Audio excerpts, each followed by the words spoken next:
changing tune on Iran. Trump says that they don't want a regime change. However, he has been going back and forth as far as this particular statement is now concerned, whether or not regime change or that would be the possible outcome of the conflict, because this is something that Israel too hadn't denied. But what happens as far as the supreme leader of Iran is concerned, because time and again direct warnings that have been issued on part of the United States of America. We have Rishabh with us right now. Rishabh, as far as the regime change in Iran is concerned, now the US president seems to be of the opinion that that is not the result or the consequences that they want. They only wanted the nuclear program of Iran to be completely obliterated, as the words have been used by the president himself, and they believe that the goal has been achieved. Well, Amrita, in the last 4 to 5 days, we have heard changing goalposts of Washington.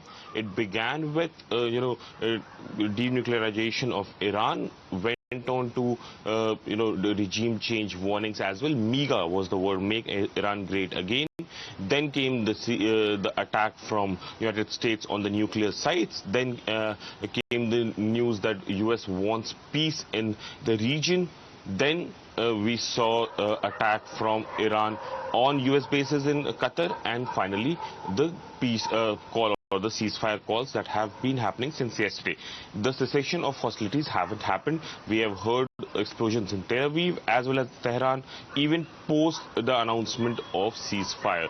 And we saw a rather angry Donald Trump, the US president, before he left for Hague to attend the NATO summit.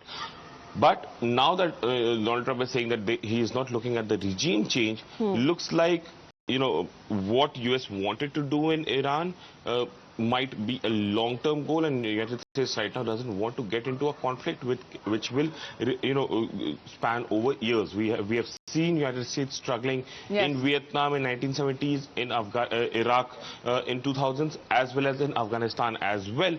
And after 20 years of struggle in Afghanistan, we saw how, with the call to remove Taliban, US handed over the power to Taliban and left Afghanistan. So Donald Trump, to understand that... Well, there have been multiple statements that have come in from Donald Trump himself as far as the conflict that he believes he has ended, brokering peace and ceasefire between Israel and Iran. Please be with us, Rishabh, because we speak of the US Vice President J.D. Vance himself, who now seems to have made a sensation